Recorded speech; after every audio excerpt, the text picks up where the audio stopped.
قبلہ یا صاحب پورے ملک میں عید میلاد النبی منایا جا رہا ہے. میرا بڑا سمپل سا سوال ہے آپ سے کہ آج کے حالات میں ہمیں عید میلاد النبی کیسے منانی چاہیے؟ بسم اللہ الرحمن الرحیم. محترم حامد میر صاحب بے انتہا شکر گزار ہوں اس پروگرام میں دعوت کے لیے. پھر ہمارے ساتھ علامہ عارف حسین واحدی صاحب ہیں. آپ کا سوال بہت اچھا ہے کہ جب یہ مقدس مہینہ ہے اور یہ ایام ہیں کہ جن ایام میں رسول اکرم صلی اللہ علیہ وسلم کی بعثت سے دنیا سرفراز ہوئی، اور اب کس طریقے سے اس دن کو یا اس مہینے کو، یہ جو ہفتہ ہے اس کو کس طرح منایا جائے، میں یہ سمجھتا ہوں. اور میں نے بار بار مختلف جو سرکاری ادارے ہیں ان سے گزارش بھی کی ہے کہ اس دن تعطیل نہیں ہونی چاہیے اسکولوں کے اندر اور کالجوں کے اندر، بلکہ اس بات کی ضرورت ہے کہ ہم اپنے طالب علموں کے ساتھ اس موقع پر باقاعدہ رسول اکرم صلی اللہ علیہ وسلم کے حوالے سے پروگرام ہوں، نعت شریف کے محافل ہوں، اور اس طریقے سے کوشش یہ کی جائے کہ ہمارے نوجوان اور ہمارے بچے بجائے اس کے کہ وہ گھروں میں اپنا دن گزاریں، اس بات کی ضرورت ہے کہ ان کو محافل کے ذریعے، مجالس کے ذریعے رسول اکرم صلی اللہ علیہ وسلم کی سیرت سے آگاہ کریں، اور اس قسم کے پروگرام ہوں کہ ان کے اندر رقت کی کیفیت ہو، ایک محبت کی کیفیت پیدا ہو جائے. رسول اکرم صلی اللہ علیہ وسلم کو ان کے سامنے ایک بہترین ماڈل کے طور پر پیش کیا جائے. تو میں سمجھتا ہوں کہ اگر ہم نے یہ منہج اختیار کیا تو رسول اکرم صلی اللہ علیہ وسلم کا یوم ولادت اور یہ مہینہ یہ بہت ہی بامقصد اور ایک مناسب طریقے کے ساتھ ہم منانے میں کامیاب ہوں گے. جی علامہ وادی صاحب، آپ اتفاق کریں کہ قبلہ یاز صاحب کہہ رہے ہیں کہ عید میلاد النبی پر تعطیل نہیں ہونی چاہیے، بلکہ جو نئی نسل ہے اس کو سیرت رسول سے آگاہ کرنے کے لیے اسپیشل فنکشن جو ہیں ان کا انعقاد ہونا چاہیے. بسم اللہ الرحمن الرحیم. بہت شکریہ جناب حامد میر صاحب، بہت خوبصورت موضوع ہے جس پہ آپ نے یہ پروگرام رکھا ہے اور ہمیں دعوت دی ہے. اظہار خیال کے لیے شکریہ.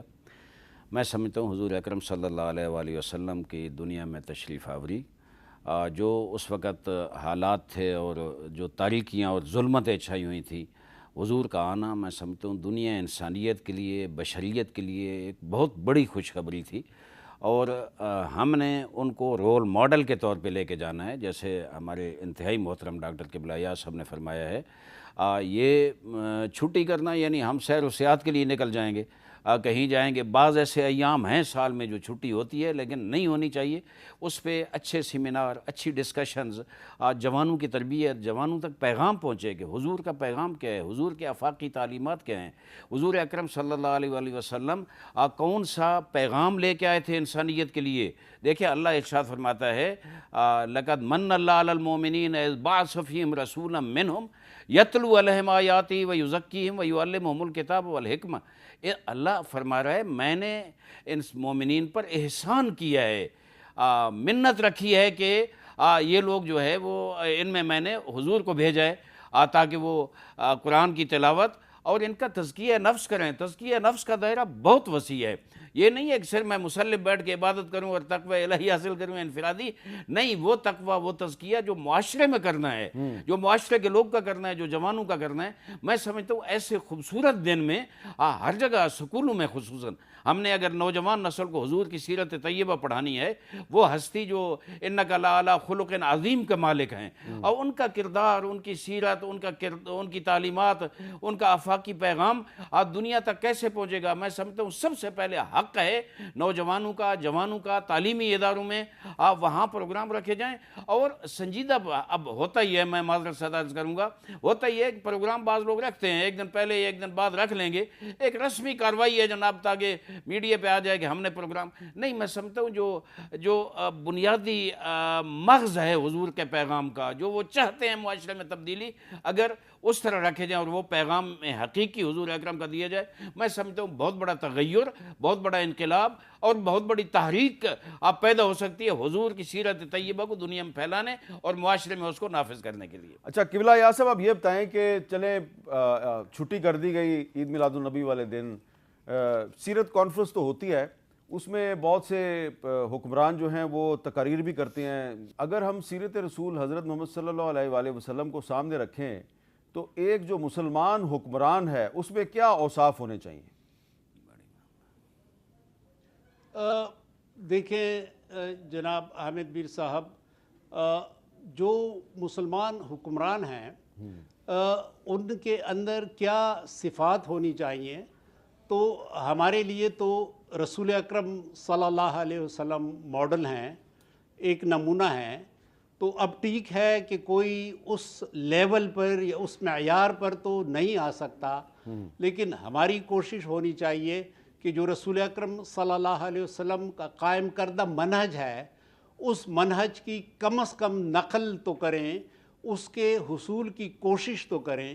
تو اگر ہم آپ دیکھیں کہ رسول اکرم صلی اللہ علیہ وسلم کی بنیادی صفت جو تھی کہ جس طریقے سے آپ نے قیادت فرمائی، تو وہ قیادت جو تھی اس میں بنیادی بات ہم دیکھتے ہیں کہ وہ شورائیت ہے، مشورہ ہے.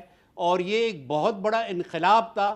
اگر اس وقت کی بین الاقوامی صورتحال ہم دیکھیں کہ ایک طرف بازنطین اور دوسری طرف ساسان کی امپائرز تھی، سلطنتیں تھی، اور ان میں شورائیت یعنی مشورہ جو تھا وہ بالکل موجود نہیں تھا، اور ایک فرد کی، ایک خاندان کی حکومت ہوتی تھی. تو رسول اکرم صلی اللہ علیہ وسلم سے جس طریقہ حکومت سے لوگوں کو آشنا کرایا وہ تھا مشورہ.